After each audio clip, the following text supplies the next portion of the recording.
नमस्कार, स्वागत आप सभी का आपके अपने YouTube channel Delhi D school पर। और आज कक्षा 8वीं के लिए यह कार्यपत्रक है, कार्यपत्रक संख्या 34 और सामाजिक विज्ञान में इतिहास के अंतर्गत यह है। यह पाठ आपके पास है और इसमें जो है कि पाठ 9 से लिया गया है, राष्ट्रीय आंदोलन का संगठन। ठीक है, 1870 के दशक से 1947 तक ये कार्यकाल है। इसके बीच का की एक जो है बात है 1870 से 1947 के बीच की। तो यहाँ पर दो कॉलम यहाँ पर दिए गए हैं, दो भागों में बांटा गया है। पहला है महात्मा गांधी का आगमन और दूसरा है रॉलेट सत्याग्रह। ठीक है, तो इनके बारे में हम पढ़ते हैं। तो पहले हम पढ़ते हैं कि महात्मा गांधी का जो आगमन है वो क्या है। तो सबसे पहले देखते हैं कि दक्षिण अफ्रीका में नस्ल भेदी पाबंदियों के खिलाफ अहिंसक आंदोलन का सफलतापूर्वक नेतृत्व कर गांधी जी 1915 में वापस भारत आए। तो गांधी जी कहाँ पे थे? दक्षिण अफ्रीका में। और वहाँ पर नस्ल भेद यानी कि गोरे और काले का जो भेद वहाँ पर चल रहा था, उसके खिलाफ उन्होंने आंदोलन वहाँ पर खड़ा किया था, आंदोलन चलाया था। और अहिंसक आंदोलन था यहाँ, यानी कि उसमें कोई हिंसा नहीं हुई थी या हिंसा नहीं की थी इस आंदोलन में। ठीक है, शांतिपूर्ण था वह, वहाँ पे उन्होंने चलाया था। वो सफलतापूर्वक रहा और उसका नेतृत्व गांधी जी ने किया। और उसके बाद 1915 में वे वापस भारत आ गए। ठीक है, आगे देखते हैं क्या था कि उन्होंने पहले साल पूरे भारत का दौरा किया और इस दौरान वे यहाँ के लोगों, उनकी ज़रूरतों और हालातों को समझने में लगे रहे। तो जो पहला साल था महात्मा गांधी जी का, उसमें क्या क्या किया था उन्होंने कि पहले भारत का दौरा किया था, पूरे भारत में घूमे और लोगों की जो समस्याएं थी, परेशानियां थी, उन सभी चीज़ों को उन्होंने जाना और उनके हालातों के बारे में गांधी जी ने जाना। तो एक पूरा साल उन्हें यहाँ पर इसी में लग गया था। और उन्होंने अगला देखते हैं उनके शुरुआती प्रयास, स्थानीय आंदोलन। तो जो कि उनके शुरुआती प्रयास थे, शुरुआती प्रयास का मतलब जो पहले उन्होंने यहाँ पे किया था कि वो क्या क्या प्रयास किए थे उन्होंने, उनके बारे में देखते हैं कि पहला है चंपारण। चंपारण में नील की खेती करने वाले किसानों के लिए आंदोलन वहाँ पे किया था चंपारण में। चंपारण बिहार में है, जो कि 1917 में यह आंदोलन, महात्मा गांधी जी वहाँ पर उस आंदोलन में शामिल हुए थे। और ये नील की खेती वहाँ पर की जाती थी, जो कि अंग्रेज ज़बरदस्ती किया करवाते थे किसानों से। और जो नील होती थी, नील पूरे खेत की जो मिट्टी है उसे पूरा ख़राब कर देती थी और कोई अन्य फसल वहाँ पर नहीं होती थी। इसलिए किसानों ने उसका विरोध किया और उसमें महात्मा गांधी जी शामिल हुए थे। अगला देखते हैं खेड़ा आंदोलन किसानों के लिए था।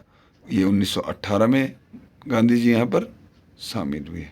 अगला था अहमदाबाद मिल मजदूरों के लिए। अहमदाबाद गुजरात में यह आंदोलन हुआ था और ये हुआ था 1918 में के रूप में सामने आए। गांधी जी इन आंदोलनों में शुरुआत की थी उन्होंने। 1919 से 1922 के बीच उन्होंने और भी कई आंदोलनों जैसे रॉलेट सत्याग्रह, खिलाफत आंदोलन, असहयोग आंदोलन का नेतृत्व किया। तो उसके बाद 1919 से लेकर 1922 तक कौन कौन से उन्होंने आंदोलनों में हिस्सा लिया था कि जैसे रॉलेट सत्याग्रह, खिलाफत आंदोलन और असहयोग आंदोलन, इस तरह के आंदोलनों में हिस्सा लिया था। अब देखते हैं हम यहाँ पर कि रॉलेट एक्ट क्या है। तो रॉलेट एक्ट के बारे में जानकारी लेते हैं। कि रॉलेट एक्ट क्या है। 1919 में अंग्रेजी सरकार ने रॉलेट एक्ट पास किया, जिसका उद्देश्य अभिव्यक्ति की स्वतंत्रता जैसे मूलभूत अधिकारों पर अंकुश लगाना और पुलिस को और ज़्यादा अधिकार देना था। ठीक है, यहाँ पर इन्होंने पुलिस को अधिक अधिकार दे दिए थे और जो व्यक्ति की स्वतंत्रता थी उस स्वतंत्रता को क्या किया था, बाधित किया था और कोई स्वतंत्रता यहाँ पर रही नहीं थी। अगला देखते हैं, गांधी जी ने लोगों से आह्वान किया कि इस कानून का विरोध करने के लिए 6 अप्रैल 1919 को अहिंसक विरोध के द्वारा आगमन और याचना दिवस के रूप में मनाया जाए और हड़तालें की जाए। किसने कहा था? गांधी जी ने कहा था। ठीक है, तो गांधी जी ने क्या आह्वान किया था कि 6 अप्रैल 1919 को अहिंसक विरोध के द्वारा अपमान और याचना दिवस के रूप में इसे मनाया जाए। किसे? 6 अप्रैल को। आगे देखते हैं, यह ब्रिटिश सरकार के खिलाफ पहला अखिल भारतीय संघर्ष था। हालांकि मोटे तौर पर यह पर शहरों तक ही सीमित रहा। क्या? खिलाफत आंदोलन के खिलाफ जो यहाँ पर आंदोलन हुआ था, ये अखिल भारतीय स्तर का था, अखिल भारतीय संघर्ष था, यानी कि पूरे भारत में यह संघर्ष हो रहा था, पूरे भारत के लोग इसमें हिस्सा ले रहे थे। अगला देखते हैं, सरकार ने इन आंदोलनों को कुचलने के लिए दमनकारी रास्ता अपनाया। दमनकारी रास्ता यानी कि पुलिस से सख्ती से निपटने को कहा गया था। पुलिस ने इसे सख्ती से निपटा, जहाँ पर लाठी डंडे चलाने हो वो भी किया, साथ ही साथ गोलियां भी चलाई, कई लोगों को मारा भी और जेलों में भी डाला, फांसी पे लटका, बहुत सारी सजाएं भी दी। तो इसलिए इसे दमनकारी तरीके से उन्होंने निपटाया। आगे देखते हैं, 13 अप्रैल 1919 यह घटना थी बैसाखी के दिन की। जलियांवाला बाग में एक शांतिपूर्ण सभा के ऊपर बिना किसी चेतावनी के अंग्रेजी जनरल डायर ने गोलियां चलवा दी। कई सारे लोग मारे गए, जिनमें बुजुर्ग और बच्चे भी शामिल थे। तो 13 अप्रैल 1919 को जलियांवाला बाग में एक बहुत ही बड़ा इन्होंने कांड किया था कि यहाँ पर बैसाखी का दिन था। काफ़ी सारे किसान, मजदूर, कई लोग वहाँ पर इकट्ठे हुए थे।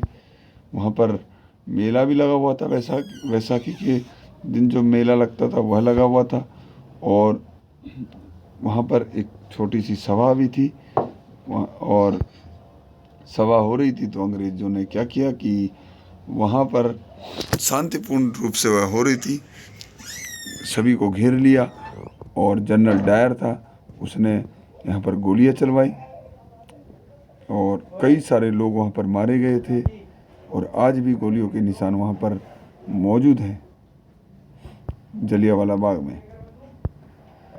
आगे देखते हैं, इस जनसंहार पर अपनी पीड़ा और गुस्सा जताते हुए रविन्द्रनाथ टैगोर ने अपनी नाइटहुड की पदवी लौटा दी।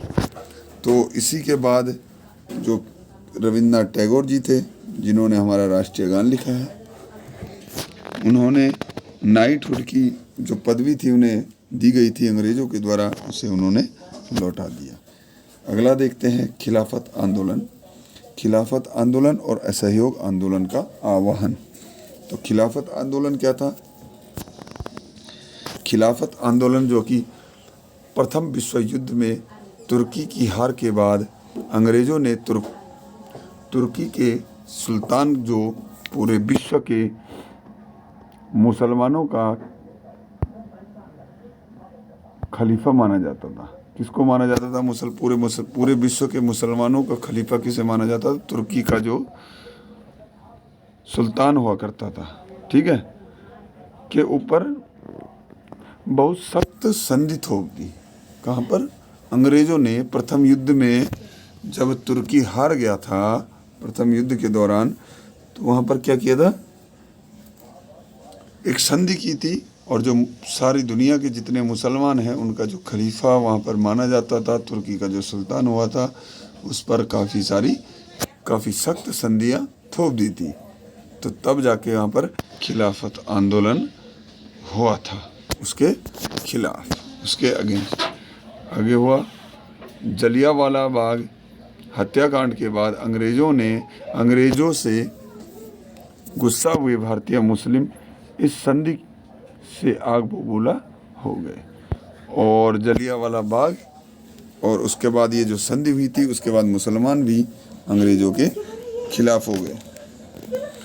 आगे खिलाफत आंदोलन के नेताओं, खिलाफत आंदोलन के जो नेता थे वे कौन से नेता थे, उनको जानते हैं।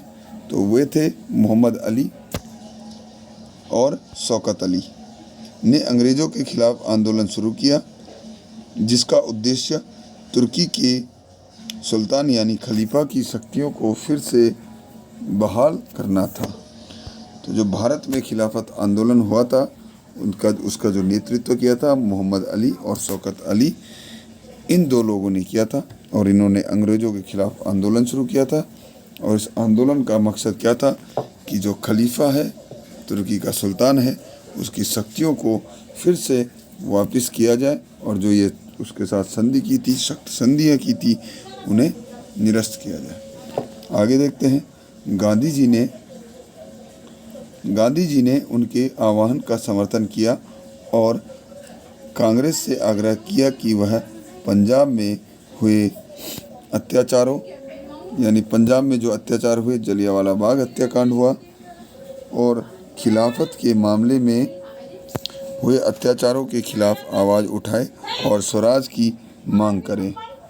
तो ये जो गांधी जी ने भी आह्वान किया था, आह्वान यह था कि जो एक तो पंजाब में जो अंग्रेज़ों ने दमनकारी नीति अपनाई थी, वहाँ पर जो अत्याचार किए थे, गोलियां चलाई थी, जलियांवाला बाग हत्याकांड जो किया था, उसका विरोध करें, और जो यह खिलाफत आंदोलन है उसका भी विरोध करे कौन, कांग्रेस। तो इसका मुद्दा उन्होंने उठाया था। आगे कुछ प्रश्न दिए गए हैं। पहला प्रश्न है, 1915 में भारत आने के बाद गांधी जी द्वारा किए गए कुछ स्थानीय आंदोलनों के नाम लिखिए। तो ऊपर हमने देखे कि कौन कौन से आंदोलन गांधी जी ने किए थे। उन आंदोलनों को आपने देखा कि कौन कौन से थे। स्थानीय आंदोलन, तो स्थानीय आंदोलन तो चंपारण, खेड़ा और अहमदाबाद का था। चंपारण में किसानों